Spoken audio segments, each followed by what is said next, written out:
Hola, buenos días a todos, los saludo.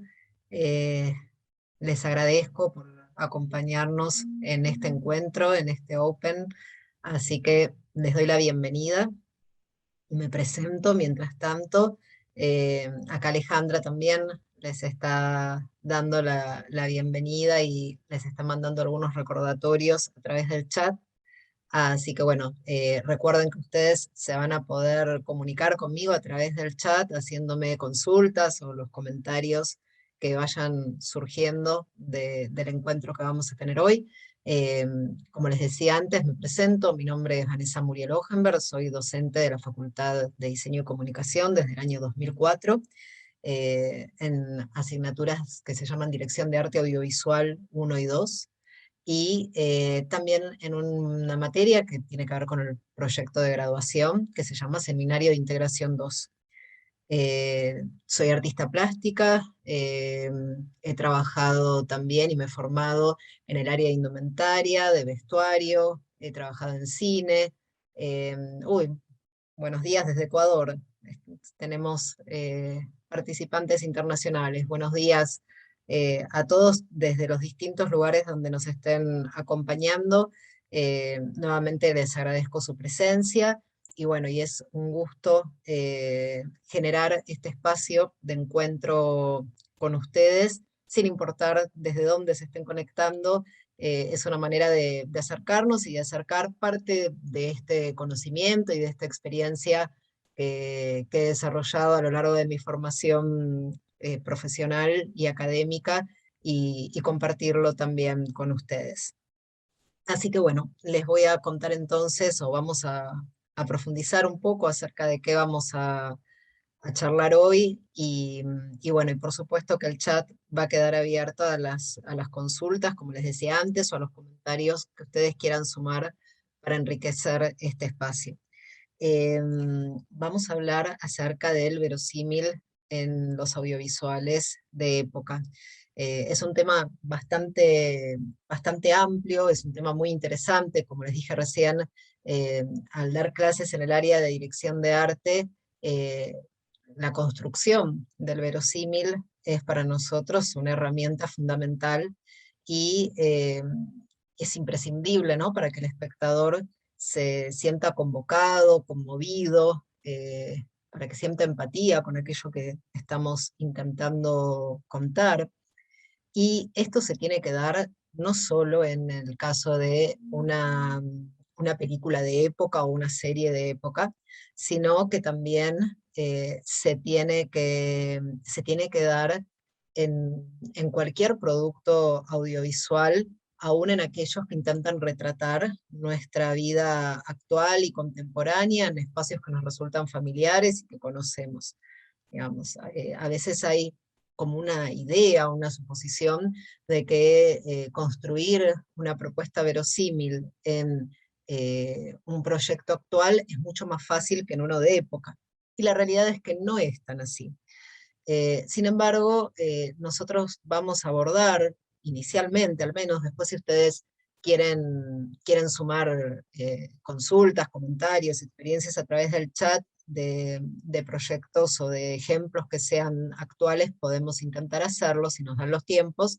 Eh, la idea de compartir este enfoque que tiene que ver con las películas de otras épocas es intentar remontarnos a la construcción en aquellos productos de los que tal vez tenemos menos registros de información. Ustedes saben que hoy en día accedemos a mucha información y muy diversa de manera mucho más directa y mucho más sencilla. No solo porque tenemos la posibilidad de acceder a cierta información, por ejemplo, a través de Internet, sino porque también, por ejemplo, nosotros tenemos nuestros celulares que nos permiten ir registrando información fotográfica de manera muy simple. Ni siquiera tenemos que pensar, como hace años atrás, en sacar una cámara especialmente o ni hablar una cámara de rollo, una cámara analógica. Entonces, la posibilidad de acceder a la información y de registrarla muchas veces fácilmente hace que cuando queremos desarrollar un producto como más contemporáneo, más actual, el acceso y la generación de la información y del relevamiento de información para después desarrollar una propuesta creativa sea mucho más sencillo. En una película de época estamos más restringidos, en un producto de época estamos más restringidos porque eh, si pensamos en los momentos previos a la fotografía, eh, la única fuente de imágenes eran los cuadros, eran las esculturas, las piezas de arte, que muchas veces no eran del todo estrictas con respecto a la realidad también. Dependía todo quién requiriera esas piezas, cuánto se trabajaba a partir de la realidad. Y cuando llega la fotografía, los primeros tiempos no eran tantas las imágenes que se podían desarrollar y difundir, y recordemos que teníamos el impedimento de la imagen que era, no era color, era en blanco y negro. Entonces, todas estas cosas hacen que la propuesta de época tenga como otros condimentos, otros desafíos a los que uno se podría enfrentar en la construcción del verosímil. ¿Y qué pasa con esto del verosímil, no? Eh, ¿Qué es básicamente lo que intentamos cuando hablamos de construcción del verosímil? Estamos intentando construir algo que sea creíble. Y con la idea de creíble, no necesariamente nos estamos planteando algo que sea necesariamente real, sino algo que el espectador pueda verlo y sentirse sumergido en esa realidad, y sentir que esa realidad es posible, es factible, pero aún sabiendo que es una ficción, elija creer en eso que está viendo. Digamos, estamos construyendo algo que tiene que ser creíble para el espectador. Sin importar el género al que estemos abordando, el espectador tiene que creer, tiene que aceptar el juego que le estamos proponiendo. Y en ese aceptar el juego, tenemos que evitar que haya ruidos que lo distraigan, ¿no? Evitar que haya interferencias que hagan que nuestro espectador lo mire y diga, no, eso no puede haber sucedido nunca. Y muchas veces, paradójicamente, aquellas cosas que son más específicas de una época, o de una sociedad en una determinada época, resultan totalmente inverosímiles para el espectador. Muchas veces seguro les debe haber pasado, y esto si tienen algo para mencionar, sería interesante que lo incluyan en el chat. Seguramente les debe haber pasado, que ven algo que, digamos, una película o una serie, y que supuestamente les está presentando una realidad que es muy rigurosa con la época, y ustedes lo ven y dicen, esto no lo creo, esto no puede haber sido así. Si tuvieron alguna experiencia de esas, les agradezco que lo incluyan en el chat, y lo aprovechamos y lo sumamos también a esta charla. Eh, es así entonces que digamos, la construcción del verosímil tiene mucho que ver precisamente con otra construcción, que es la construcción de los géneros. Los géneros cinematográficos nos permiten, nos autorizan, después lo vamos a ver en un ejemplo que les voy a compartir, nos autorizan a ver, a dar licencias, ¿no? Es decir, no es lo mismo el verosímil que construimos para un drama que para una comedia, y dependerá también mucho de nuestro público. Siempre tenemos que pensar en nuestro espectador como aquel que también tiene que poder decodificar esto que le estamos queriendo contar. Entonces, cuando hablamos de la construcción del verosímil, también este verosímil va a ser emergente de la construcción de un determinado género. Y los géneros sí se construyen a lo largo del tiempo a través de convenciones, a través de, como de acuerdos tácitos que se van dando de alguna manera en el paso del tiempo, en la evolución de los discursos y de los relatos. Entonces, hablar de género y hablar de verosímil va muy atado de la mano uno con lo otro. Entonces, como les decía antes, puede suceder que a veces algo que es muy, muy estricto con la realidad no resulte verosímil para el espectador, y ahí es donde interviene el director de arte también, adecuando, adaptando esa realidad. en muchos casos tenemos películas, las películas, digamos, que intentan narrar momentos históricos o épicos, muchas veces construyeron, en el caso del cine de Hollywood, por ejemplo, construyeron un verosímil propio, una idea propia de lo que era, no sé, por ejemplo, la realidad de un momento en particular, no sé, los griegos, los romanos, cómo vestían, cómo dejaban de vestir, y no siempre eso tiene rigor histórico. Sin embargo, el espectador aceptó eso como que era verdadero, era auténtico, y después espera ver en las películas y en los proyectos que retraten a esos romanos, por ejemplo, ese vestuario o esa caracterización o esos espacios arquitectónicos que viene viendo en su historia como espectador, digamos. Entonces ya no acepta un cambio, no acepta, o al menos no lo acepta fácilmente, ¿no? Por eso decimos que son convenciones y es un proceso y cambia en el tiempo. Y a veces hay películas o hay productos que logran ser rupturistas y cambiar esa visión que traíamos acerca de una determinada idea de realidad que en un punto no nos importa si es real o no, sino que como espectadores nos importa que sea creíble. Y la dirección de arte, que es el área que está encargada de construir una propuesta estética, tanto desde el punto de vista de la escenografía y tomar decisiones que impactan sobre el vestuario, el maquillaje, el peinado, la dirección de arte es un área que tiene que saber mentir, tiene que saber ayudar al espectador a sentir que efectivamente eso que está viendo es factible, fue o es real y que puede suceder. Y es uno de los grandes desafíos sin importar la época de la que estemos hablando o el momento que estemos retratando. Obviamente que cuando hay un marco histórico fuerte, ahí también el desafío cambia, el desafío se multiplica. A ver, acá me están preguntando si tiene que ver con la antropología visual. Podría tener que ver con la antropología visual, por qué no? Digamos, ¿te interesa a vos la antropología visual, Lex? Digamos, ya que tiraste la pregunta, sí. Bien, contanos un poquito más, porque me encanta poder sumarlo a nuestro encuentro esto. Contanos un poquito más, contanos cómo llegaste a la conclusión de que esto podía llegar a tener que ver con la antropología visual. Sé que capaz en el chat es más complicado, pero me gustaría muchísimo.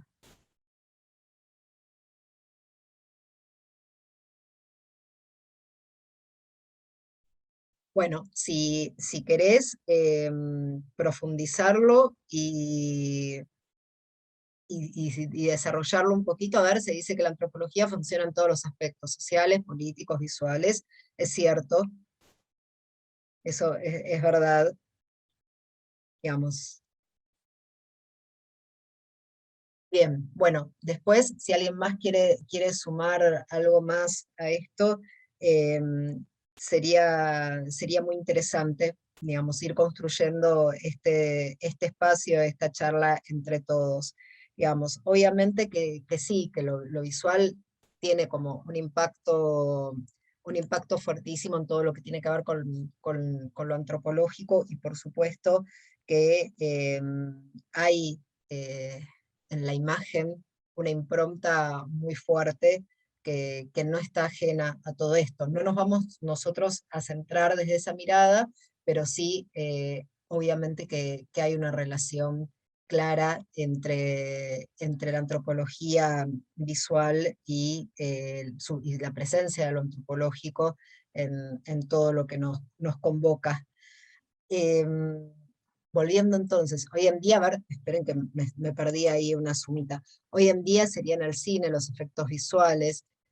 Sí, digamos, habría que ver qué piensa un antropólogo, ¿no? De todo esto y cuál es su punto de vista como más puro. Nosotros, desde el enfoque de esta charla, tal vez no lo estamos mirando desde esa manera, pero es un aporte interesante y es un punto interesante también para reflexionar acerca de la relación, digamos, de la antropología con los aspectos visuales y con la construcción de este verosímil, ¿no? De este hecho que tiene que ser creíble para nuestro espectador.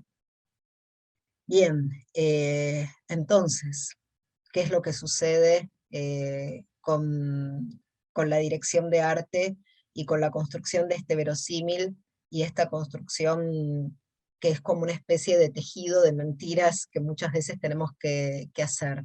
No nos queda otra alternativa que tener en cuenta los géneros y lo que nos permiten.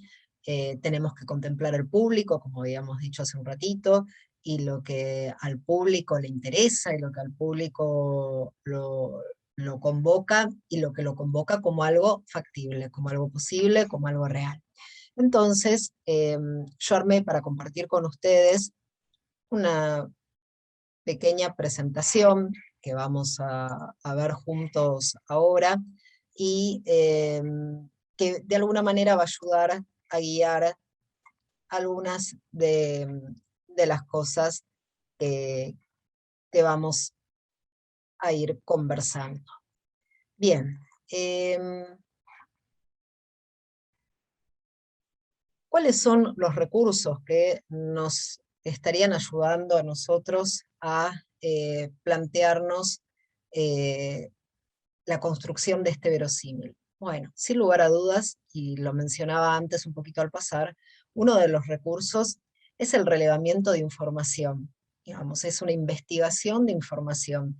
En este caso yo me permití sumar algunas imágenes de un libro que aborda una serie que tal vez algunos de ustedes vieron, que se llama Downton Abbey, que tuvo varias temporadas y que fue transcurriendo en distintos momentos de la historia, y que plantea este libro una serie de actividades que se desarrollaron para la producción de una de las temporadas de la serie, y tiene algunas cositas que me pareció que podía ser muy interesante compartir con ustedes. Una de estas cosas es el relevamiento. El relevamiento como una herramienta que en este caso podemos ver cómo se hace la transposición, ¿no?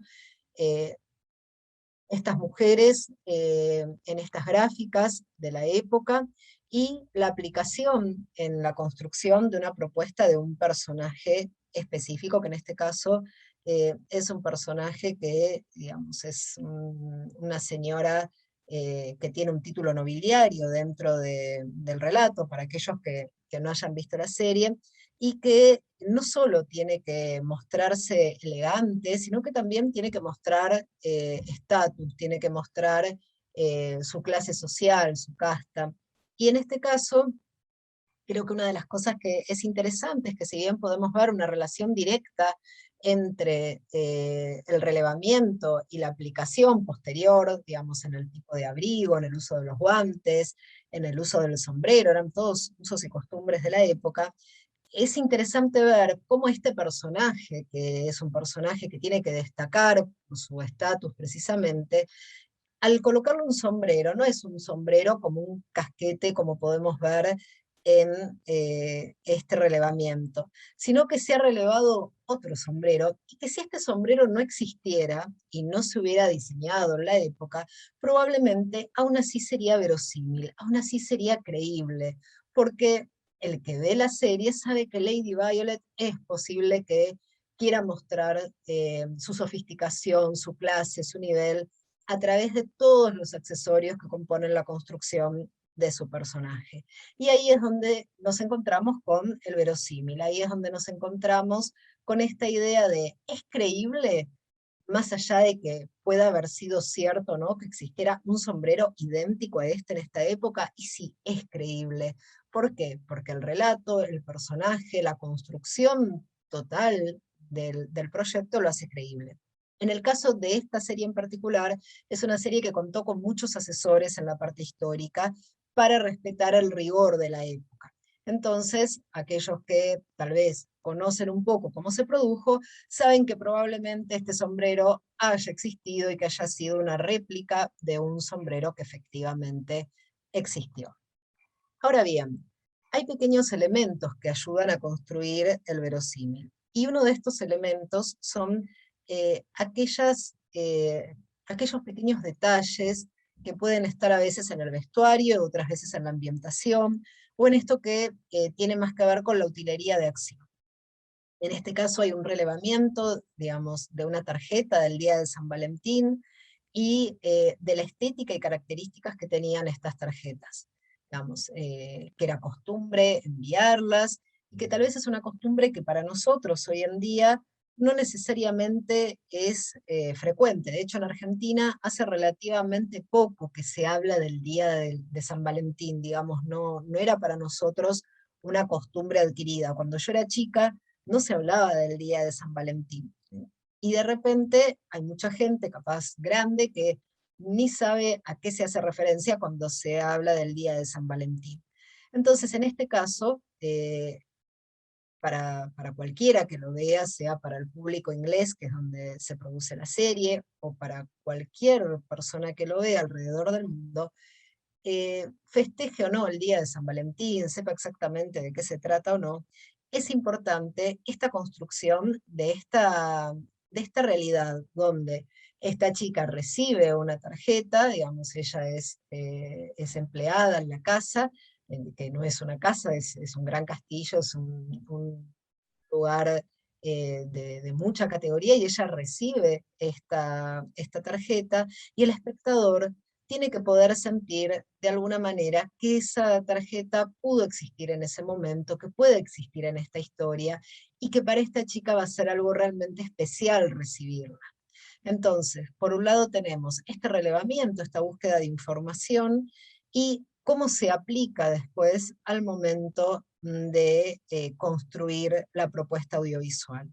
Todo esto, nuevamente, involucra un trabajo del equipo de arte en la búsqueda de información, y a la vez en las decisiones de cómo es la mejor manera de aplicarlo, digamos, en relación a lo que queremos contar.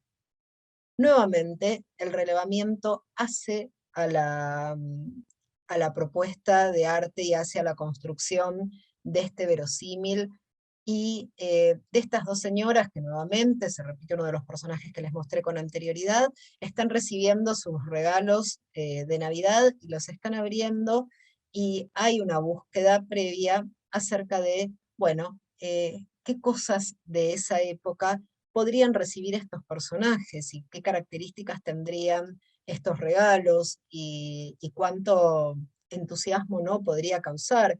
Digamos, probablemente si los personajes abrieran sus regalos y nosotros viéramos el papel como un papel que nosotros conocemos actualmente, y que nos resulta muy familiar, por dar un ejemplo extremo, si ellas abrieran sus regalos y los regalos que les entregan vinieran envueltos en un papel que, no sé, tiene dibujitos, por dar un ejemplo, del hombre araña, lógicamente se rompería el verosímil, porque no tiene que ver con ese contexto y con esa época. Ahora, lo que nosotros nuevamente podemos preguntarnos es, ¿realmente los regalos se recibirían en papeles exactamente idénticos a estos que estamos viendo? Puede que sí, puede que haya una licencia, puede que haya una recreación, porque en este caso, nuevamente, lo importante está al servicio de que la ficción sea verosímil, que sea creíble para nuestro espectador. Y son muchos espectadores que lo tienen que creer. Entonces, tenemos que intentar tomar decisiones que favorezcan y que faciliten esa verosimilitud, que faciliten que el espectador pueda efectivamente creer en aquello que le estamos, que le estamos queriendo contar. Otra de las cosas que son determinantes en estos casos tienen que ver con usos y costumbres. Construimos el verosímil y lo verosímil muchas veces a través de plantear estos usos y costumbres. A ver, si nosotros nos tuviéramos que imaginar una gran gala la alta sociedad o en gente que tiene títulos nobiliarios durante esta época, digamos, esta temporada se da más o menos en el año 24, 25, digamos, y que tienen una serie de privilegios y que son gente que tiene muchísimo personal que trabaja en su casa y que hacen grandes festines, no puede servirse en cualquier vajilla, no puede presentarse de cualquier manera. Entonces, indagar acerca de los usos y costumbres es otro detalle que es importante, digamos, no solo en cómo se vestía la gente y en cómo eran sus casas, sino también en cómo hacían pequeñas cosas cotidianas, cómo comían, cómo se presentaba esa comida, eh, cómo, cómo se vinculaba digamos, la persona de sociedad o la persona trabajadora o la persona de clases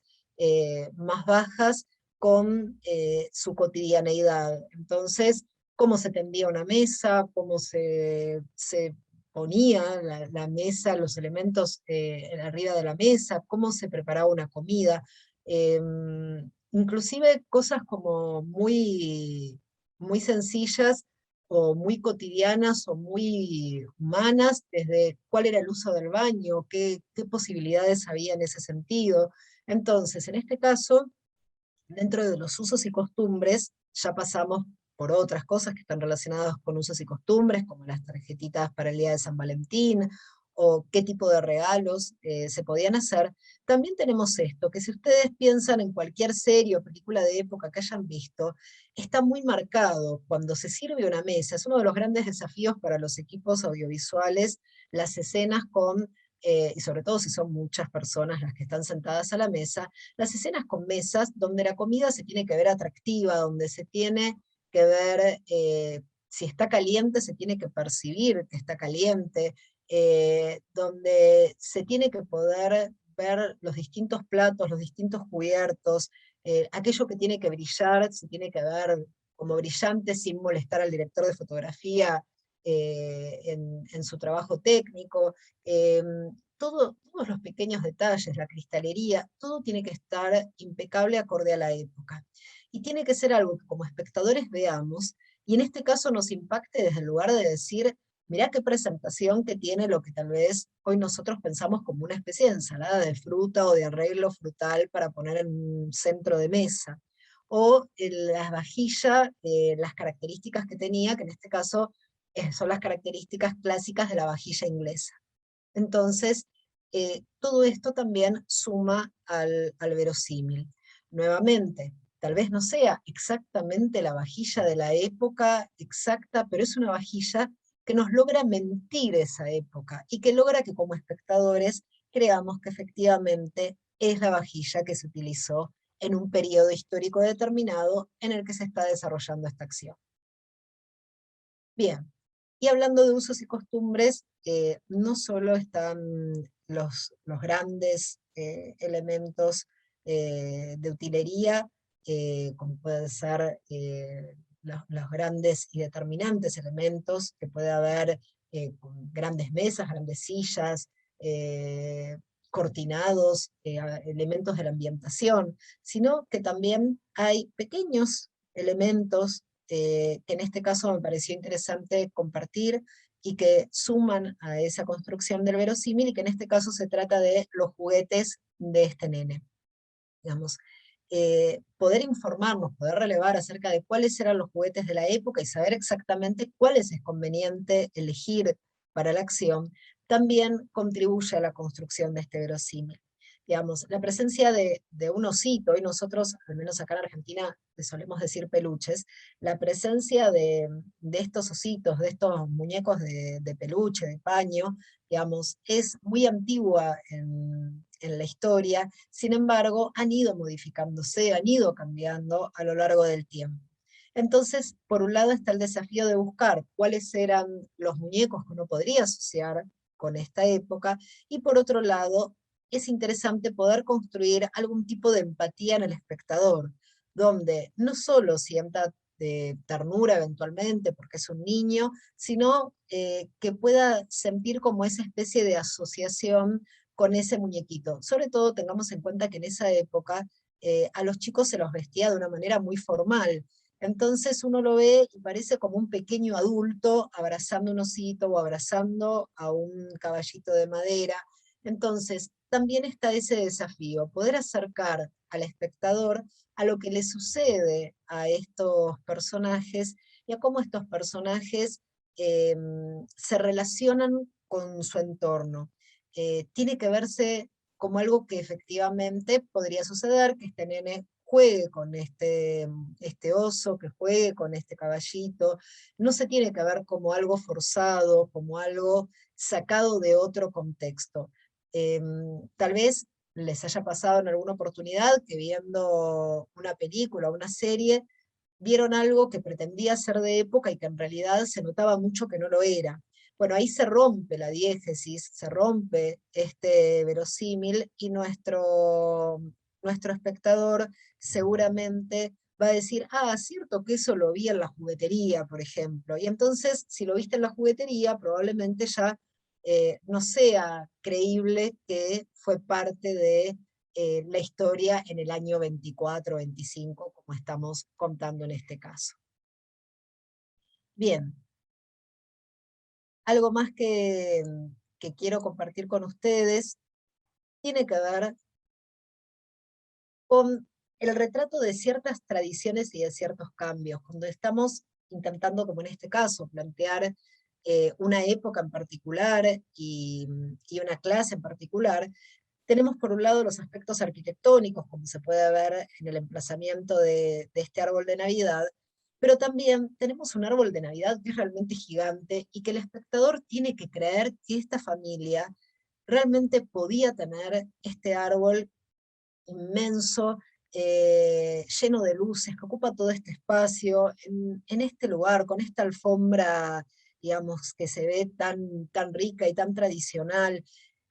El espectador tiene que sentirse impactado por esto. Imagínense la puesta en escena y cuán avasallante puede resultar poder sentirse chiquito como espectador o ver a los personajes y ver la relación del tamaño del personaje con el gran árbol de Navidad, que por supuesto tiene que ser, generar este impacto, ser creíble, generar esta sensación de que efectivamente esta familia no podría tener un árbol que no fuera como este.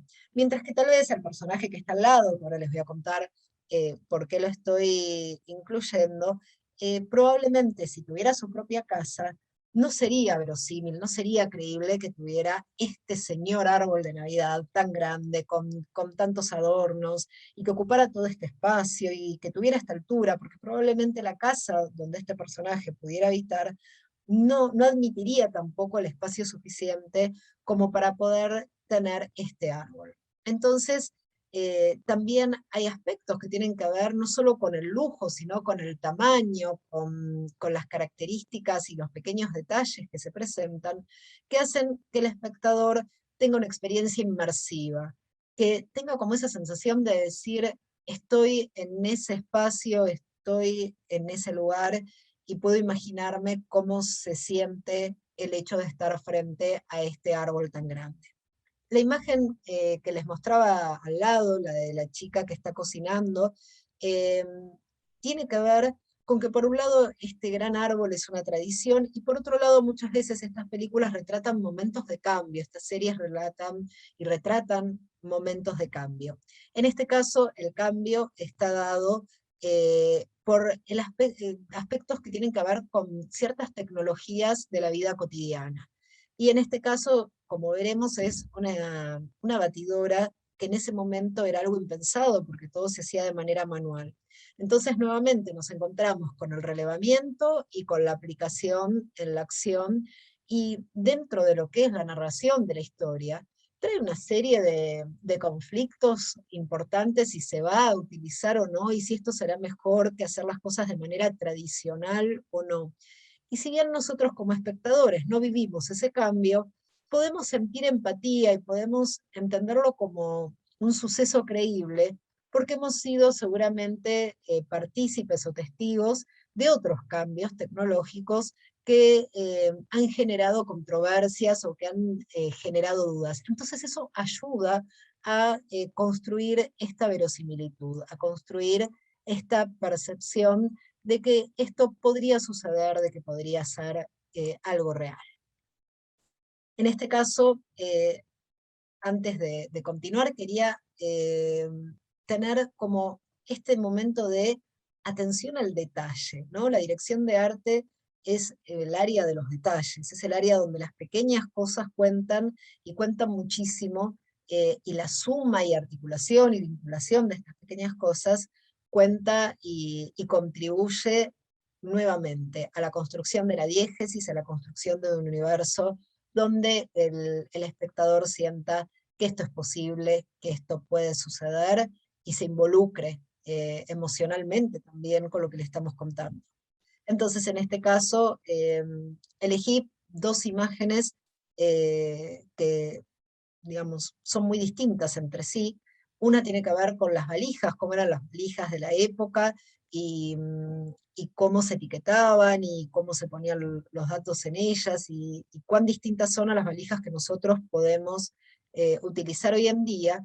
Y por otro lado, este pequeño detalle de este hogar, con estos jarrones, con todos estos bronces, y todo este trabajo artesanal, que en una pequeña fracción, un pequeño fragmento, por eso elegí una gran foto para un gran espacio, sino que quise compartir con ustedes un detalle, como en este pedacito tan chiquitito de esta escenografía tenemos tanta información que nos habla claramente acerca de quiénes pueden vivir ahí, quiénes, digamos, vemos este fragmento sin ver todo el resto, y podemos imaginarnos quiénes son los que viven en esa casa, y a qué clase social pueden pertenecer, y qué intereses pueden tener, qué cosas les pueden gustar.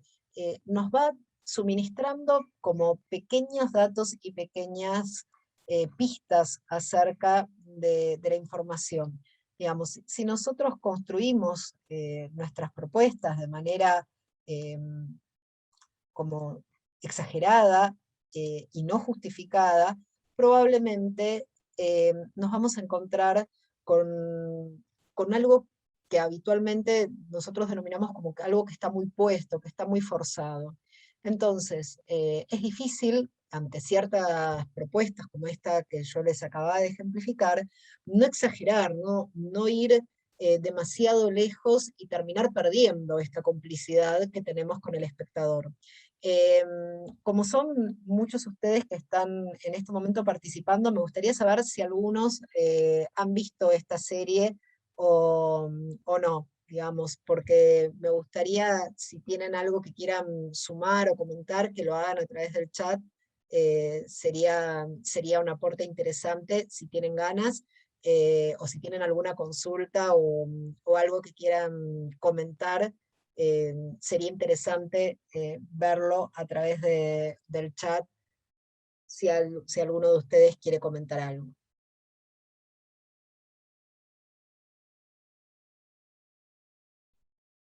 Bueno, en ese caso podemos seguir. A ver, bien, no viste la serie. Bien, ¿hay alguno que la haya visto? Bueno, si te interesa, digamos, lo que tiene que ver con los aspectos antropológicos, solo la primera temporada. Bien. Bien, yo sí la vi, creo que la serie brilla en el apartado artístico y que ayuda muchísimo a construir. A ver, vamos a seguir viendo. Digamos, si tienen ganas, mientras van escribiendo, les digo, es interesante si les interesa eh, la construcción del verosímil, la dirección de arte, el abordaje de una propuesta histórica. Al ser una serie que se mantuvo durante muchas temporadas, también fueron cambiando los momentos históricos en los que se iba desarrollando la acción, y fueron atravesados por guerras, por cambios sociales. Entonces es muy interesante eh, la perspectiva que los realizadores tienen al momento de tratarla. Digamos, acá Gabriela dice que la vio y que la serie brilla en el apartado artístico, y que este ayuda mucho a construir los personajes. Absolutamente, tengan en cuenta que vivimos en épocas tan distintas a las que se intenta retratar, que tienen que intentar el área artística convencernos, convocarnos, involucrarnos con lo que está sucediendo.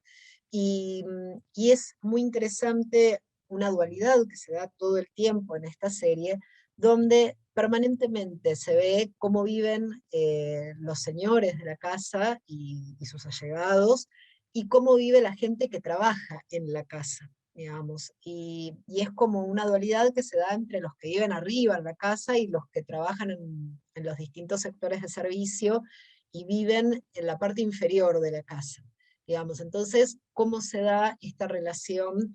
Que hay muchos productos, sobre todo ingleses, que retratan de estos periodos la relación entre y las diferencias entre las distintas clases involucradas, nada más que en este caso me pareció que era interesante porque es una serie que, como les decía, ha tenido muchas temporadas y nos permite, si la vemos, ver ese arco que se hace a través del tiempo y también cómo esta misma familia de señores que han heredado estos títulos nobiliarios tiene que ir adecuándose y adaptándose al cambio de los tiempos. Y como en este caso la dirección de arte contribuye y ayuda, como decía Gabriela recién, a la construcción de estos personajes, de su historia y finalmente de este verosímil.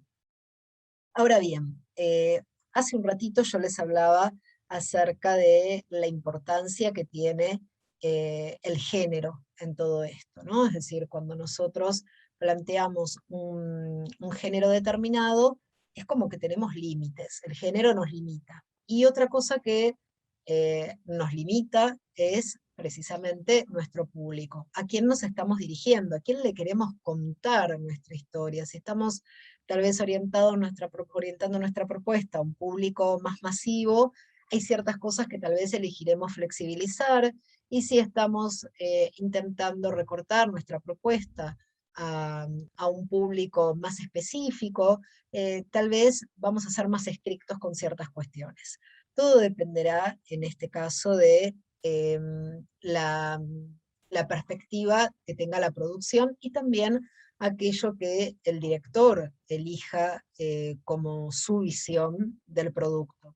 Tengamos siempre en cuenta que el área de dirección de arte trabaja en función a aquello que el director está esperando. Digamos, el director es aquel que tiene la primera y la última palabra en un producto audiovisual, entonces la dirección de arte no puede hacer las cosas por su cuenta, de manera autónoma, y traer la propuesta y decir, esto se hace así. Es el director con quien nos sentaremos a dialogar acerca de cuál es su visión acerca de la película o de la serie, qué es lo que quiere contar, cómo quiere llegar al espectador, si hay algo en particular sobre lo que quiere hacer especial hincapié. Todos los directores de arte y diseñadores de vestuario también, de los que se puede encontrar información bibliográfica, coinciden en esto, en la importancia de la comunicación con el área de dirección, en cuán importante es escuchar lo que quiere el director, poder proponerle cosas que enriquezcan su idea y trabajar con una coherencia también con el resto de las áreas. Tengan en cuenta que dirección de arte va a responder a dirección, pero va a trabajar de la mano con otras áreas, con dirección de fotografía, que digamos, es la que definirá cómo se iluminan aquellas cosas que nosotros podemos poner en la escena. Va a trabajar también en relación a cuál es la propuesta de sonido. Esta relación muchas veces no se valora lo suficiente, pero hay una relación importante y trascendente entre las decisiones que tomamos desde el arte y las decisiones que se toman desde el sonido, porque tiene que haber una armonía o no. Muchas veces se busca construir un enfoque como más paradójico de las cosas. Entonces, tenemos relación con muchas áreas, con la gente de scouting, que es la que buscará las locaciones y que necesita conocer qué es lo que estamos proponiendo también para saber, para tener una dirección, para saber exactamente si lo que están ellos buscando se ajusta a esto que se está hablando con dirección. bueno, ni hablar con el área de producción, que es la que va a delimitar cuán grande puede ser un equipo de dirección de arte, en este caso, cuándo comienza a trabajar cada integrante del equipo, y también, importantísimo, por un lado los honorarios y por otro lado, cuál es el presupuesto para la producción, porque obviamente producciones como la que acabamos de ver recién las fotos, tienen un gran respaldo económico detrás que permite, por ejemplo, alquilar locaciones reales y ambientarlas y recrear otras partes que son del mismo decorado en un estudio, y que no se note la diferencia y que se adecúen y se amalgamen perfectamente bien, y conseguir todos estos pequeños detalles o producir muchas veces todos estos pequeños detalles que veíamos recién, desde los pequeños elementos de utilería de acción hasta aquellos grandes y contundentes que tal vez deben realizarse muchas veces o deben conseguirse y producirse a través de alquileres, a través de préstamos o a través de compras, si es que son elementos de utilería o de vestuario que van a acompañar a los personajes durante un largo proceso, durante un largo tiempo. Entonces, si pensamos la relación que tiene el área de dirección de arte con todas estas otras áreas, obviamente que la construcción del verosímil no recae exclusivamente en el área de dirección de arte.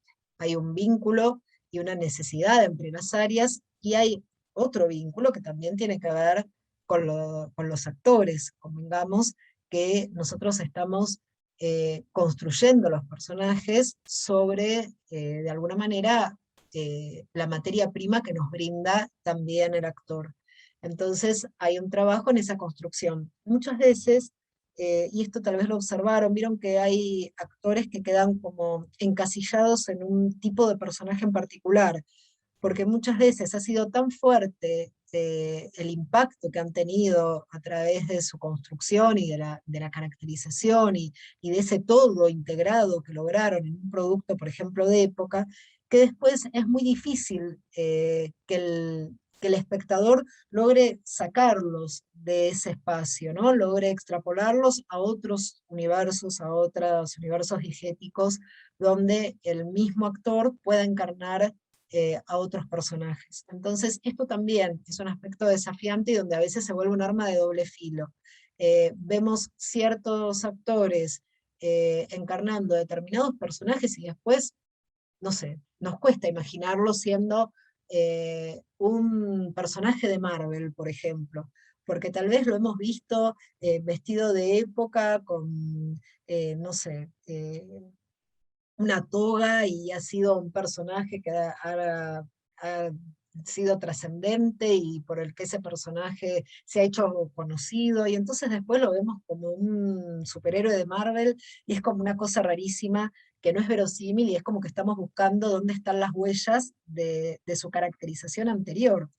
Entonces, no es tampoco sencillo muchas veces encontrar el punto de equilibrio entre que estos personajes que construimos para una época sean verosímiles, que el espectador tenga empatía y sienta empatía con ellos, y luego poder trasladarlos a otros proyectos, otras épocas.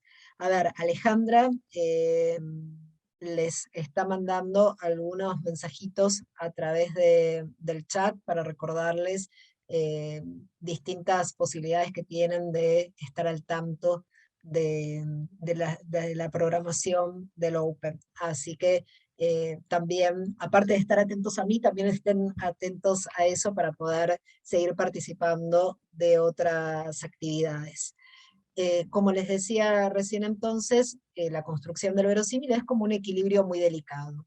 Y también eh, tiene que ver con el género, como decíamos antes, y para eso se me ocurrió buscar una personalidad histórica importante, relevante, eh, mundialmente conocida, que haya tenido que ver con películas de época que se hayan hecho.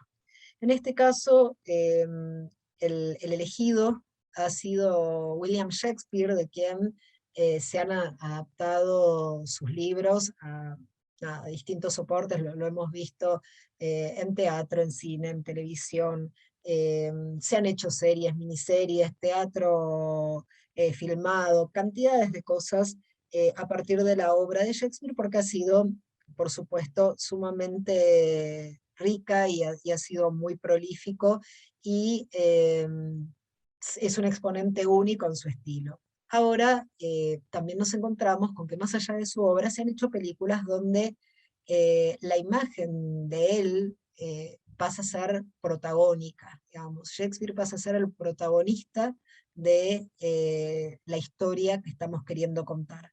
Ya no son sus propuestas literarias adaptadas a la pantalla, sino que es algún aspecto de su vida o un momento de su vida que pasa a la pantalla. En ese sentido, y ahora sí vuelvo a compartir pantalla con ustedes, en ese sentido se me ocurrió tomar estas dos películas que muestran dos enfoques totalmente distintos. Una de ellas es ya una película que tiene mucho tiempo y que se llama, acá se llamó Shakespeare apasionado, digamos, donde el personaje eh, está como en su época juvenil, en su época, digamos, como, como, como exitosa, pero a la vez eh, como de una persona muy, si se quiere, muy madura en muchos aspectos. No sé si ustedes habrán visto esta película, digamos, es una película ya a esta altura típica del cable, digamos, y que se ha visto muchas veces. Y por otro lado, hay, esta película, perdón, tuvo como un enfoque más hacia un público masivo, ¿no? Era como una película romántica, una película donde, digamos, donde el personaje se enamora de una chica y, si se quiere, un esquema que tranquilamente se podría trasladar a prácticamente cualquier época, cualquier momento, con lo cual se genera una empatía muy rápida con el espectador, porque es una historia de un amor que después no puede ser, espero que todos lo hayan visto para no haber spoileado, pero de un amor que finalmente no puede continuar en el tiempo, y donde también se intenta explicar la inspiración para una obra que él después realiza. Sin embargo, si ustedes se fijan, se ve, esta es, como pueden ver, es el arte de tapa de la versión digital de la película. Si ustedes se fijan, se ve como todo, si bien están, digamos, caracterizados de la época, se ve como todo como bastante actual en un punto, ¿no? Como inclusive el lenguaje corporal entre los personajes y todo, no nos hace necesariamente pensar obligadamente en esta época. Es decir, acá hay una flexibilización de una serie de cosas, se tomaron una serie de decisiones en pos de flexibilizar y que se dé como esta cosa empática, y si bien la película tiene eh, muchos datos de época, de hecho aparece en un momento la reina Isabel, es decir, hay como mucha información que intenta contextualizar la época, en un punto termina ganando esta historia romántica, esta relación, y donde el rigor histórico ya no es una preocupación tan grande. En cambio, la imagen que vemos al lado de la de Shakespeare apasionado corresponde a una película que se llama All is True, que si tienen Amazon estaba por ahí dando vueltas, y es una película más reciente, actuada y dirigida por Kenneth Branagh, que es como un fanático de la obra de Shakespeare, y donde se da una mayor importancia al rigor en relación a lo histórico desde distintas perspectivas. Este fragmentito es parte de una de las fotos que son como parte de la difusión de la película, y ya, si ustedes se fijan, vemos que lo encontramos obviamente a este personaje en otro momento de su vida, ya no es un joven, pero a la vez, si ustedes se fijan, vemos en su vestuario, en el vestuario de la mujer que lo acompaña, que es su esposa, vemos grandes diferencias, digamos. Ya no vemos esta chaqueta prácticamente que parece de cuero que tiene el personaje de Shakespeare in Love en su arte de tapa, sino que vemos tejidos que se asocian más fácilmente con la época, y lo mismo la caracterización del personaje de la mujer, donde tanto el peinado, el sombrero, eh,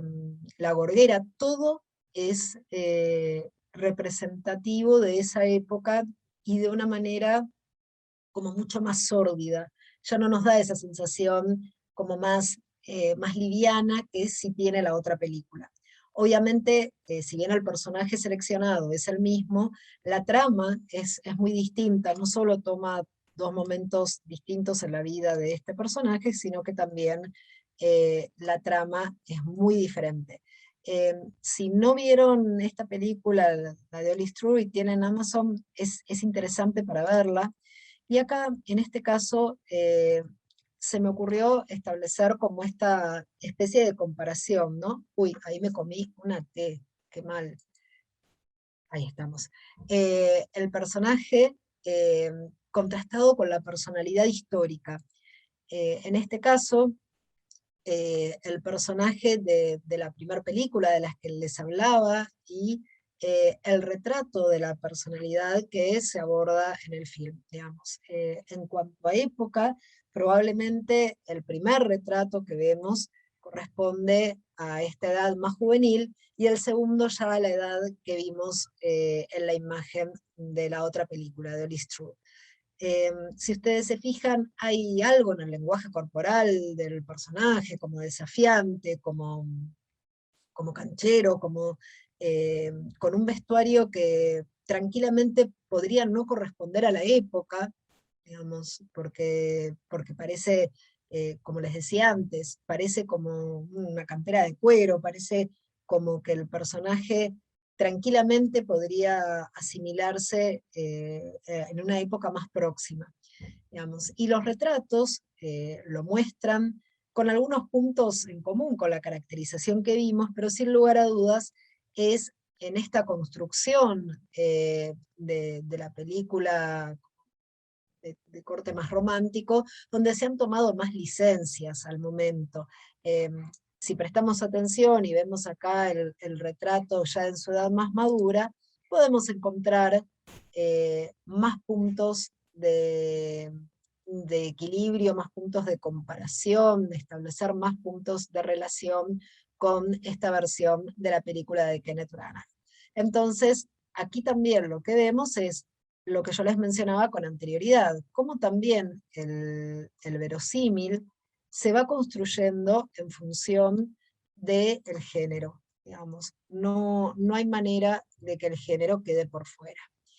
En este caso, estos dos frames corresponden a la misma película, a All is True, y los quise elegir porque también hay un aspecto que es importante, que a veces no es tenido en cuenta en las películas de época, que no solo tiene que ver con la arquitectura, los materiales, cómo están trabajados, sino que acá es cómo se ven iluminados. Y si bien eso pertenece al área de dirección de fotografía, cambia muchísimo la percepción que tenemos de los espacios a partir de las decisiones que se toman en relación a cómo iluminarlos. Entonces, hay una marcada búsqueda en esta película de diferenciar la luz de los espacios exteriores y la luz de los espacios interiores, perdón, y cómo eso eh, impacta sobre la construcción de la atmósfera anímica y emocional y los sucesos que se van dando a lo largo de la película.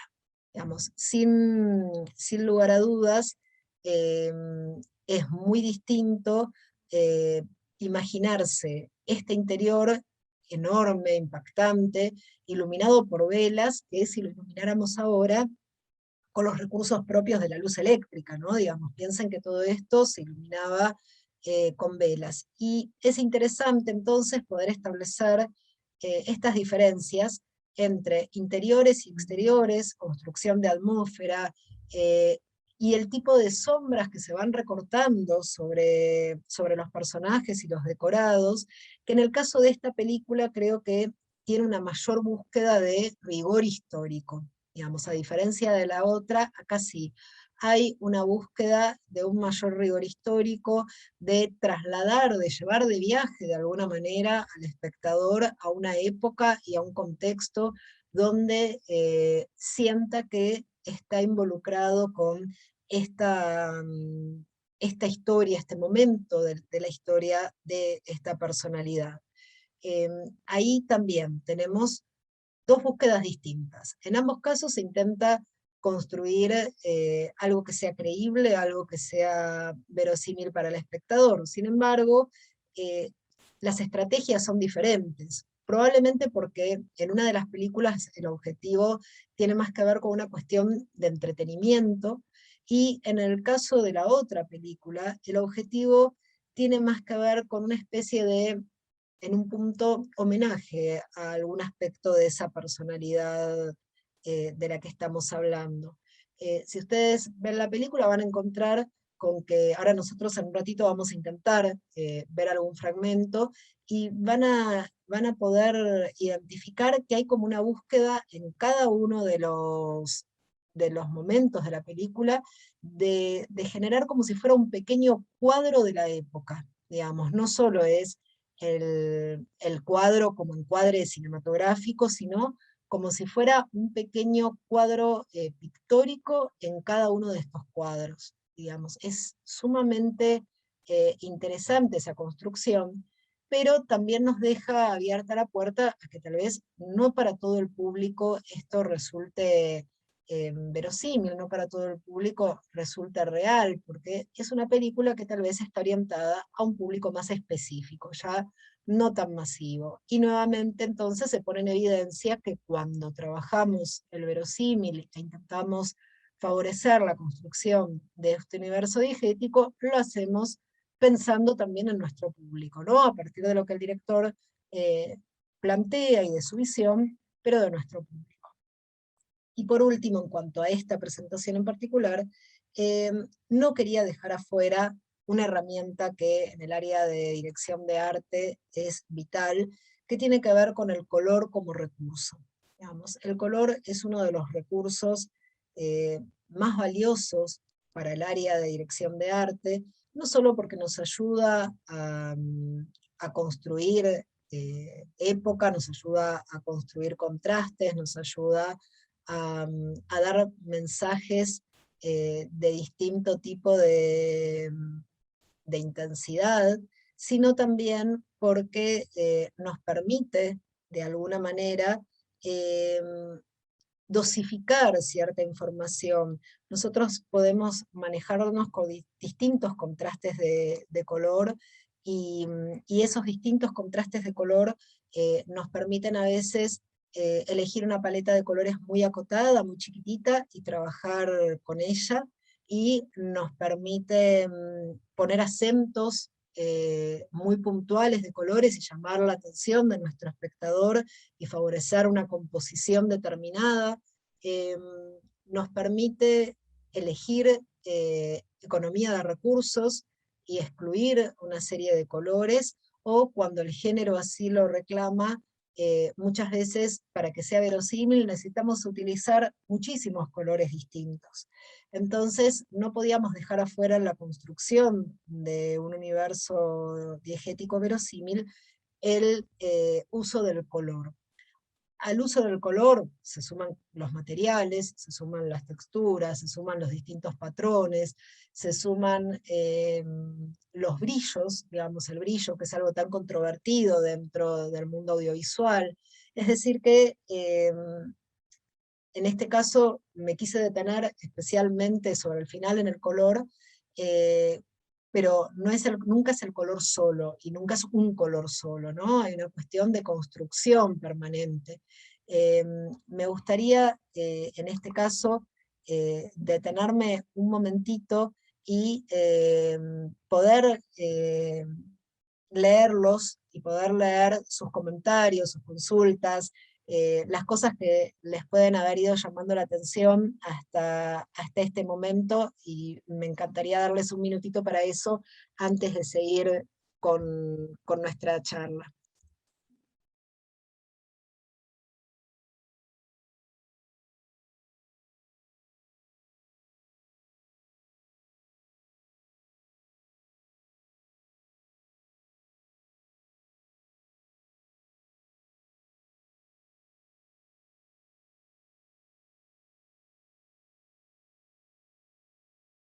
Mientras tanto, yo ya voy a ir preparando para mostrarles un fragmento es un tráiler, en realidad, de la película de la que les hablaba recién, así que espero que se cargue para poder compartirlo con ustedes.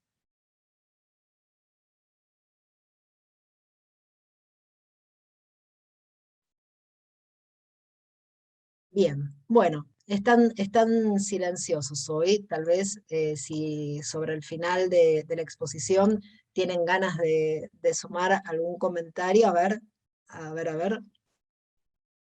hay alguien, no sé, Cami, me encanta el uso de las paletas de color, me parece muy interesante cómo crea atmósfera y sensaciones, absolutamente, es una herramienta que, digamos, es un recurso valiosísimo y, y que muchas veces está inclusive como un poco subestimado, y crea atmósfera, crea sensaciones, y también está muy ligado a la sociedad de la cual cada uno de nosotros es originario, ¿no? Pensemos simplemente en la relación Oriente-Occidente, cómo tenemos una percepción distinta según nuestra procedencia y según lo que cada color y cada combinación de color puede representar para la sociedad en la que hemos crecido y que conocemos.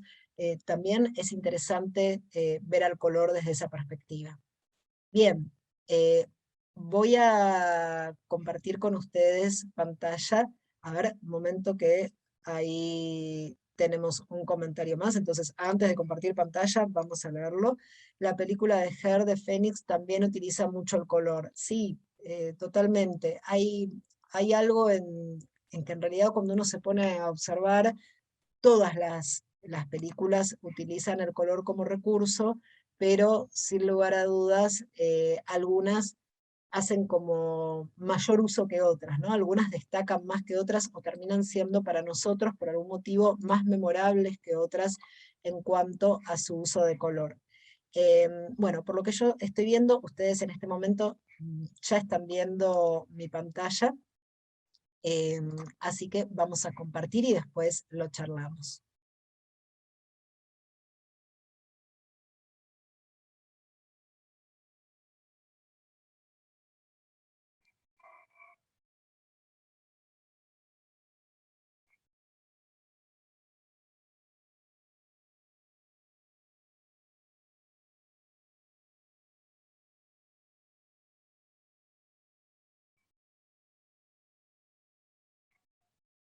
You cannot navigate. Mr. Shakespeare, I don't want to pester you. Good. Excellent news. Cheerio. I wanted to ask you. The best way to get started as a writer is to start writing. No, really, could I just... Yeah, I don't have a favorite play. I admire all my fellow dramatists equally, and yes, I do think women should be allowed to perform the female roles, as is the practice on the continent now. Please, if you'll excuse me. Father? Why are you come home?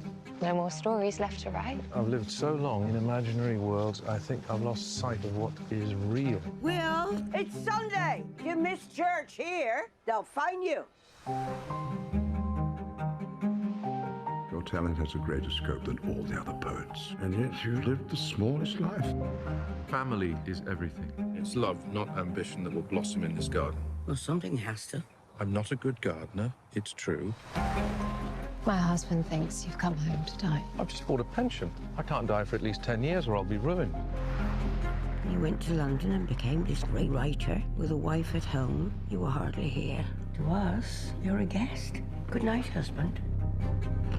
Retirement hasn't exactly brought the peace we might have hoped for. You must write again, Will. People need you. My soul was empty. Your soul is not empty, Father. Your soul has the whole world in it. Why? Why did you stop writing?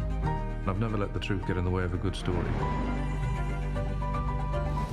All these years worried about your reputation. Have you even once considered mine? Through my genius, I brought fame and fortune to this house. I'm the head of this family.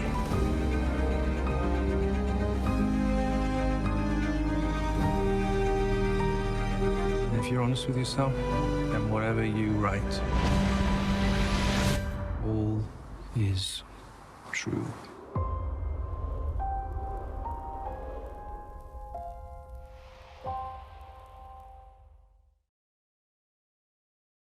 Bien, bueno, en este caso me gustaría volver a compartir con ustedes, ya sin sonido, el material para que, para que puedan, para que puedan ver algunos detalles en particular.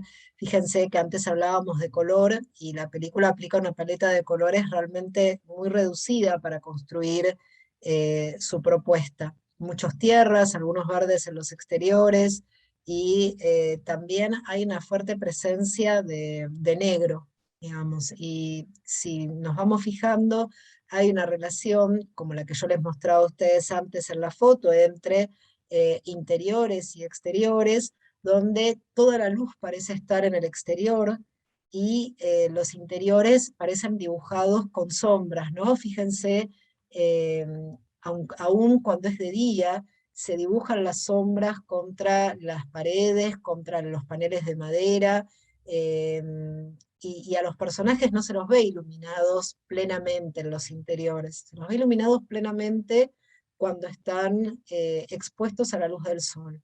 Pero en los interiores se juega más con esto, ¿no? Como con esbozar y dar atmósfera, intentando iluminar como se hubiera iluminado en la época. Digamos, hay información que nosotros no tenemos, nosotros no podemos saber si exactamente William Shakespeare caminaba de la manera que el actor camina, por ejemplo. Digamos, y ahí ya tiene que ver con una construcción que queda librada precisamente a la construcción de un verosímil, a que el espectador pueda creer que Shakespeare caminaba de esta manera o que hacía determinados gestos, y ni hablar personajes que tampoco son conocidos, como el de su esposa o el de sus hijas. Sin embargo, todo se lleva a intentar que el espectador crea efectivamente que esta personalidad tenía estas conductas, que era esta su característica, esta su manera, su estilo al desplegarse en una situación como la que la película narra, que esta película sí, como es muy reciente, no les voy a dar muchos detalles por si la quieren ver, pero sí quiero que revisemos juntos estos aspectos, ¿no? Cómo hay una construcción y cómo, en este caso, digamos, el Kenneth Branagh, el actor, tiene colocado una prótesis para asemejarse más a este personaje que veíamos antes en el retrato. No es esa su nariz, digamos. De hecho, muchos de ustedes lo han visto seguramente en distintas películas, lo han visto en una Harry Potter inclusive. Es decir, es un actor realmente muy conocido. Entonces, nuevamente, ¿no? Si él hubiera actuado en esta película, tal vez con su fisonomía y solamente con el cabello largo y con el vestuario de época, nos hubiera remitido mucho a otros personajes suyos que conocemos. Entonces, en este caso, nuevamente, la dirección de arte entra al servicio del verosímil. Entonces, no solo hay una prótesis capilar, sino que hay una prótesis en la nariz, hay un trabajo de maquillaje, y ahí sí empieza a funcionar en conjunto con el trabajo de la caracterización de su vestuario, y esta casa, digamos, él era muy exitoso, entonces esta gran casa en la que su familia vive y a la que el personaje regresa de alguna manera, y cómo se involucra con los espacios, con los otros personajes que lo habitan. Creo que es como esto que yo les decía antes, es como una búsqueda desde el punto de vista estético también, de generar espacios y personajes que sean como pequeños cuadros que remitan al espectador a pequeñas obras de arte de la época que puede haber visto, que tal vez no recuerda cuáles son, no recuerda qué características tenían exactamente, tal vez ni siquiera recuerda quién las pintó, pero es como que emerge ese relevamiento del cual yo les hablaba al principio de la charla, emerge en una construcción que intenta consolidar la época y en la que nuevamente no hay videos de la época, no hay cámara fotográfica, estamos hablando del 1600, entonces claramente no hay una posibilidad de tener material que nos informe rigurosamente y nos dé esta precisión, esta exactitud. Tengamos en cuenta, siempre que trabajemos con época y tomando la pintura como información, tengamos en cuenta que, por ejemplo, cuando un señor feudal o cuando, digamos, un príncipe solicitaba ser retratado, inclusive cuando la burguesía empezó a acceder a poder pagarle a artistas para que los retrataran, recordemos que muchas veces así como hoy tenemos los retoques de Photoshop, por ejemplo, o los filtros, muchas veces solicitaban modificaciones porque se querían ver o más altos, o más delgados, o más distinguidos, o con más o menos pelo, digamos, o si eran más bajos que sus mujeres, se querían ver más altos. Entonces, los retratos que nosotros conocemos de las personalidades de distintos momentos de la historia, tampoco nos pueden dar fe, nos pueden dar seguridad absoluta de que efectivamente esas personas hayan sido exactamente así. Digamos, tiene que ver con una representación desarrollada por un artista, con lo cual también hay una carga de su subjetividad, y por otro lado intervienen también este tipo de pedidos y de alternativas que muchas veces existían, donde los que encargaban la obra pedían determinados ajustes.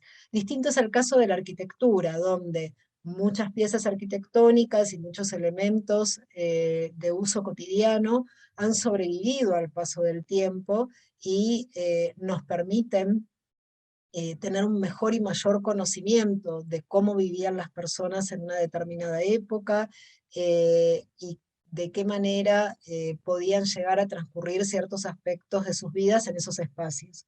En ese sentido, la literatura, si bien no nos va a aportar imágenes, sí nos aporta muchas referencias y muchos registros donde se narra precisamente acerca de estos usos y costumbres, acerca de cómo era el desarrollo de un día en la vida de algún personaje o alguna persona común, inclusive, porque también se involucra a las personas comunes en ese sentido. Me gustaría, porque tenemos un rato todavía, me gustaría que acerquen sus preguntas o sus consultas o sus reflexiones. Creo que sería muy interesante poder leer sus reflexiones acerca del material que vimos. No sé si alguno capaz había visto o escuchado de la película, o también puede ser de la otra de la que mostramos los ejemplos visuales. A ver, Vanessa, ahí tenemos un comentario de Gabriela que hizo referente a la película de Emma. sí, justo, sabes que lo estaba descubriendo recién, te agradezco. A ver, a mí la película Emma del 2020 me parece re interesante para analizar en torno a la paleta de colores, porque no da tanto efecto de verosimilitud, a pesar de ser precisa históricamente en varias cuestiones, pero se entiende porque es una propuesta estética muy particular. Bueno, ¿sabes? Esto en general, digamos, para Gabriela, que es quien hizo el aporte, y para todos, saben que hay muchas películas en las cuales es verdad que no hay un rigor en relación al momento histórico en cuanto al uso de color, sin embargo, el equilibrio que existe entre otras piezas del rompecabezas nos permite tener una construcción en la que realmente nosotros creemos en eso que estamos viendo, se construye de manera verosímil y uno lo asimila como la época, como de la época. Es cierto que a veces hay licencias con respecto a las armonías de color y no se refleja rigurosamente la armonía de la época. Y sin embargo, logran hacer que esto funcione bien. Creo que el ejemplo, probablemente el ejemplo más extendido en la historia del cine y de la televisión también, tenga que ver con la época en la que todo era blanco y negro, digamos, o la época en la que las películas se coloreaban manualmente y donde el rigor del color no era necesariamente el rigor naturalista de la vida real, digamos, y pasó mucho tiempo hasta que el cine se vio como con colores y un tratamiento de color donde lo veíamos como más reflejado en relación a lo que se ve naturalmente, en relación a los colores que nosotros podemos percibir a diario, digamos. Entonces, sin lugar a dudas, durante muchos años, digamos, la televisión, por ejemplo, blanco y negro, el espectador, de alguna manera,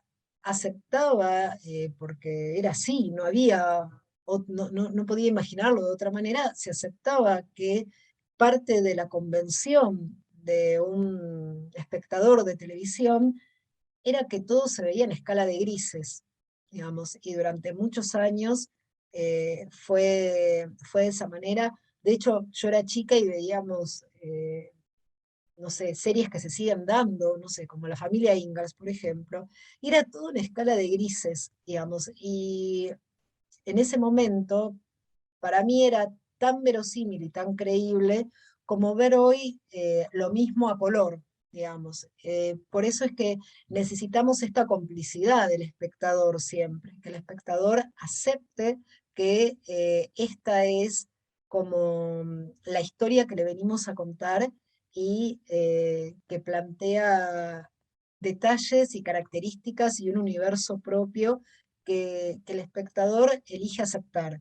Digamos, no es el tema tal vez que nos convoca hoy en particular, no es el enfoque que nos convoca, pero ya que estamos en eso, vale la pena mencionar que todas las películas de fantasía, por ejemplo, las películas de ciencia ficción, que tienen un gran trabajo de dirección de arte, también se apoyan en esta complicidad que se genera con el espectador, en que el espectador de alguna manera se sienta y entra en el juego, ¿no? Porque hay algo lúdico también en todo esto, entra en el código, entra en el juego y acepta jugarlo o no, digamos, acepta jugarlo o no. Entonces, es parte de lo que hace que todo el engranaje del universo audiovisual funcione. Digamos, si queremos que las cosas sean verosímiles, ¿para quién queremos que sea verosímil? Y para nuestro espectador. Entonces el espectador es como esa especie de presencia que tenemos que tener siempre en mente al momento de tomar cada una de nuestras decisiones. Como les decía antes, un director de arte va a trabajar para el proyecto y la visión de un director, pero sin lugar a dudas, el director de arte también tendrá que tener presente al espectador y a veces le tocará recordarle a ese director que a veces hay ciertas cosas que tal vez para para el espectador no van a ser necesariamente verosímiles, necesariamente creíbles. Y en términos de películas de época, si nos ponemos a pensar en todas las películas que se desarrollan en contextos de, no sé, la Francia de los Luises y demás, con las mujeres con sus grandes vestidos y los grandes armazones que construían esos vestidos, como espectadores las vemos y parecen hermosas y maravillosas galas, donde vemos vestidos lujosos y vemos comida en abundancia y vemos grandes trajes, pero tal vez no nos detenemos como espectadores a preguntarnos, esas mujeres con esos vestidos lujosos y esos grandes armazones, cuando se pasean en estos lugares, cuáles eran, por ejemplo, las instalaciones sanitarias con las que contaban. Y tal vez si nos ponemos a plantearle al espectador que en realidad no todo se veía tan glamoroso como lo muestran habitualmente las películas, probablemente perdamos a nuestro espectador de alguna manera. Entonces ahí es una licencia que el cine se suele tomar, y de alguna manera se ignora ese aspecto y se concentra en aquello que se quiere contar y que requiere de esa escena impactante, fastuosa, de ese momento histórico retratado, pero donde se eligen omitir ciertas informaciones que tal vez para el espectador actual o no resultarían verosímiles o generarían rechazo, porque a veces no solo tiene que ver con que se vea creíble, sino con que no genere el rechazo del espectador en un momento en el que tal vez no queremos generar eso. Entonces, bueno, hay como una cantidad de aspectos a considerar cuando abordamos época y aspectos que son importantes y necesarios para la construcción. Por supuesto que podríamos dar muchísimos ejemplos de otras películas o ver otros fragmentos. Yo en este caso elegí estos ejemplos, pero podríamos tratar muchos otros donde también se dan estos paralelismos según las leyes de género, o se dan distintas visiones estilísticas aún dentro del mismo género, y ahí también impactan las decisiones del director y de su gente. Me gustaría, si tienen dudas o consultas, o si tienen algo que quieran aportar, como tan generosamente lo hizo Gabriela, me gustaría ver si quieren sumar a través del chat algún comentario más, alguna sugerencia más. Acá Alex dice que está genial, digamos, supongo que hace referencia a la película, así que me parece que es una recomendación para verla.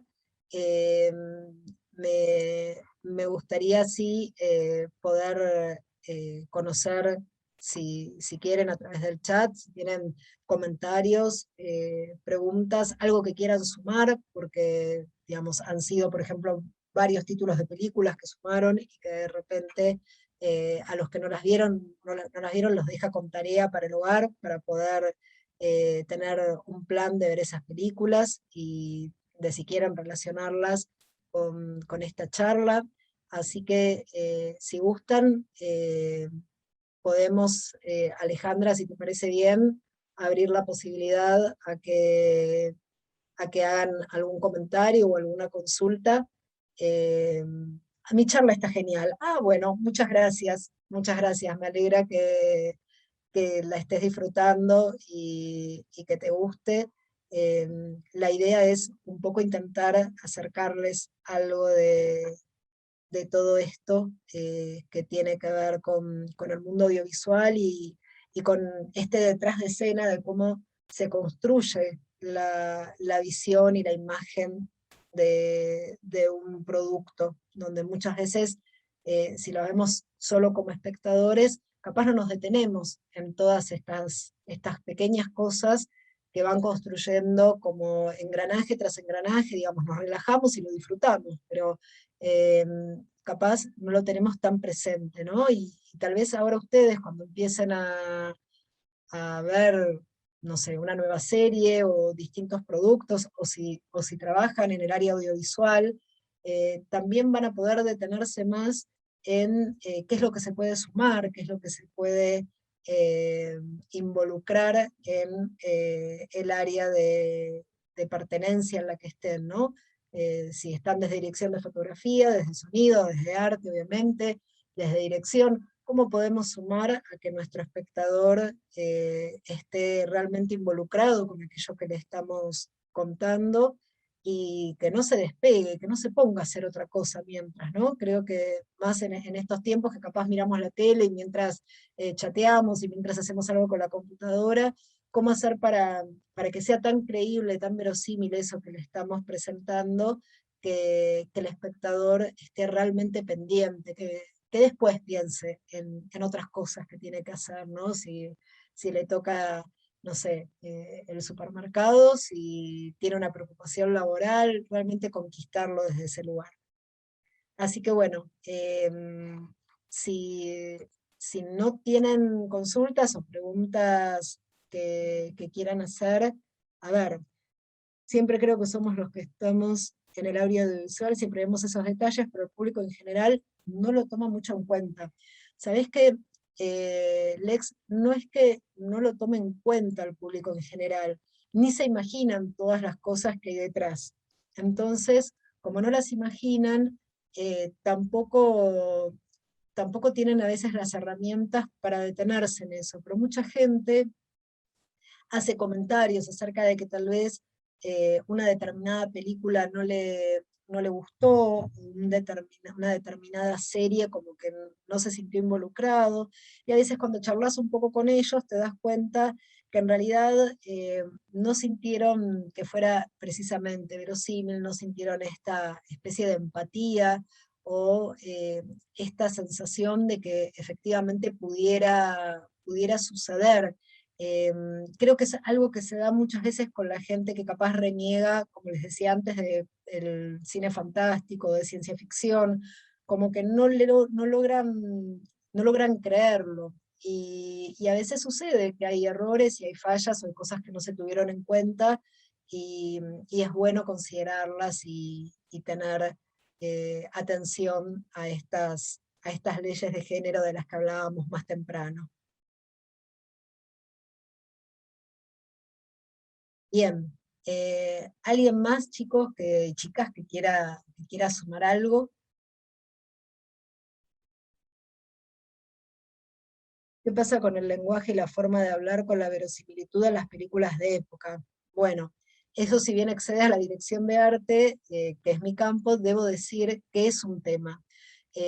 No sé si alguna vez, hablando de Shakespeare, vieron alguna película o alguna serie, hace unos años hubo una serie que daban en la BBC, que era exactamente el lenguaje original de las obras sin ningún tipo de adaptación ni adecuación. Y eso es complicado porque no todo el público lo acepta, digamos, ¿no? Hay mucha gente para la que es muy difícil.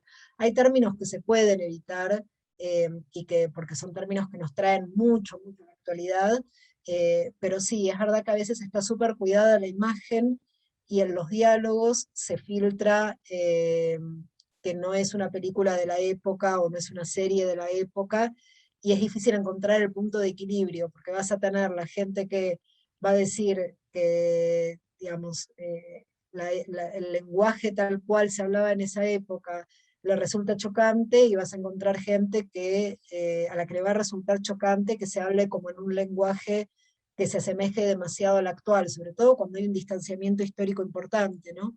Entonces eso también se vuelve algo bastante desafiante, digamos, cuando tiene que coincidir el lenguaje visual con la época, y se suma eso también el lenguaje al momento de hablar, digamos. Eso también es bastante desafiante y es complejo encontrar el punto de equilibrio. Y nuevamente se pone en consideración el público al que nos estamos dirigiendo. Si vos te estás dirigiendo a un público que es erudito y que es muy seguidor de la obra literaria de algún escritor en particular, probablemente ese público esté esperando que se respete el lenguaje y la terminología específica de su obra o de esa época. Mientras que tal vez si es algo más para divulgarlo a un público más abierto, ahí tengas como distintos puntos de vista y distintas miradas acerca de si es algo que le suma o le resta al producto. Bien, ¿alguien más que quiera sumar algo más? A ver. Vamos a ver, más allá de los sueños, manejaba una gama de colores, sí, muy brillantes, indudablemente la sensación que lograron mostrar es realmente apasionante. Sí, más allá de los sueños, es una película que tiene un gran sostén en la dirección de arte y que trabaja con una paleta de colores amplia y un juego de saturación también totalmente muy potente y muy pregnante, y sabés que son complejos esos juegos de color, porque a veces el espectador tiene que estar muy bien hecho, porque a veces el espectador se agota, digamos, el ojo se agota ante estos colores tan saturados y tan variados y combinados entre sí. Y es muy difícil lograr el efecto que logra esta película que estás comentando, que sí, totalmente es un efecto que te deslumbra de alguna manera en el mejor de los sentidos. Sí, sí, totalmente. Sí, el tema color ahí, y uno lo cree realmente. En ese momento uno lo cree y es parte del mérito enorme del director de arte de la película, de su director de fotografía y el trabajo de postproducción que tiene también. A ver, acá hay otro aporte más. Recuerdo Germinal, que protagoniza Gerard Depardieu como ejemplo de las diferentes gamas de color para hablar de los obreros y de la burguesía. Claro, bueno, esto también, dicotomía, digamos, polarización, más que dicotomía, polarización de clases a través del color. Saben que tienen una razón de ser muy relacionada también con la industria textil. Eh, la, las clases trabajadoras, las clases humildes, o yéndonos más atrás en el tiempo, hablando de señores feudales, los campesinos, no tenían acceso a textiles que tuvieran colores saturados o colores brillantes, porque hasta que no aparecen los tintes sintéticos, digamos, mientras los tintes eran naturales, era realmente muy caro hacer telas de colores saturados, de colores brillantes o de colores puros. Entonces se da, en este caso, una, una marcada diferencia. Si ustedes se fijan, por ejemplo, los colores más saturados estaban reservados para los vestidos o los trajes de la gente de alta sociedad, o de la gente, digamos, que tenía un título, o de reyes, reinas, y de los cleros, de los religiosos, porque eran los que podían acceder a estos textiles que eran tan caros. Las tinturas de las telas de la ropa que usaban los campesinos o las personas humildes se hacían con recursos naturales más económicos. Entonces eso marca y marcó en la realidad, hasta que surgieron los sintéticos, los tintes sintéticos, marcó esta diferencia fuerte entre clases humildes en colores relacionados con los colores de la tierra, colores más neutros, y las clases pudientes con colores más saturados y más brillantes. La dirección de arte es lo mismo que diseño de producción, porque a veces veo que los usan como sinónimos. Sí, a ver, depende, hay algo de sinónimo y también depende de la escala en la que se produzca en cada país. Por ejemplo, en los países que tienen una gran producción, una gran industria audiovisual, es más frecuente que tengas el rol de diseño de producción, que es un rol del que se despliegan como si fueran brazos, digamos, muchas áreas de colaboración. En Argentina, por ejemplo, el rol del director de arte, denominado como tal, si se quiere, no es tan antiguo, digamos. En una época teníamos escenógrafo, vestuarista, maquilladora, peinador, no existía la denominación director de arte, que muchas veces en nuestro país cumple la función de lo que sería el production designer, ¿no? Cumple una función similar, que es construir una propuesta estética integral que tendrá una bajada a distintas áreas. Después, ¿cuánto se involucra ese director de arte? Si se centra más en lo escenográfico y delega más vestuario, maquillaje y peinado, o si hace un diseño realmente integral y después tiene colaboradores que lo asisten en la producción de las áreas, es variable, cambia mucho dependiendo del tipo de producción y quién es el director de arte a cargo.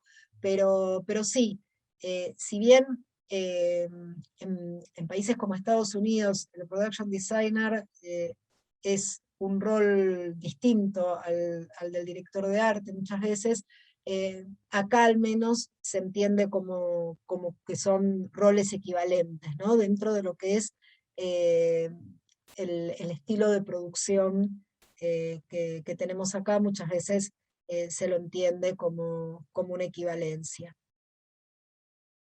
Bien, ¿quién más? No, de nada, por favor. ¿Quién más? ¿Alguna otra consulta, algún otro comentario, alguna reflexión que quieran dejar antes de que cerremos?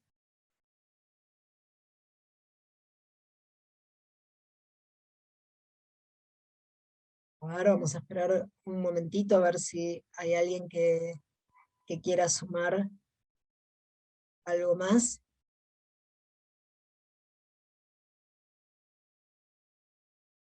Bien, bueno, si no es así, por un lado, agradecerles nuevamente su participación en esta charla. Espero que les haya interesado, que los haya dejado pensando, que cuando vean ahora una película de época, los tiente a detenerse un poco en todo esto que hay detrás y todas estas alternativas. También agradezco a los que aportaron comentarios y sugerencias acerca de distintas películas que podrían reflejar algunos de los temas que fuimos tratando. Les queda tarea para el hogar. Si tienen ganas de ver esta película que les mostraba de Shakespeare, se las recomiendo, sobre todo a los que trabajan en el área audiovisual, porque van a ver un montón de artesanía técnica y creativa puesta al servicio del relato. Creo que les va a resultar interesante.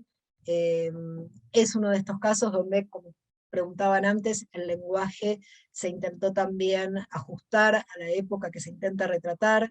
Digamos, creo que hay una armonía ahí, pero bueno, es interesante para ustedes si quieren mirarla, y invitarlos a que sigan participando de todas las actividades que ofrece el Open DC, que siempre son muchas y muy variadas, y desde ya agradecerles, tal cual como está haciendo Alejandra, agradecerles nuevamente por haberse sumado a esta charla. Así que bueno, les dejo un saludo y espero que lo hayan disfrutado.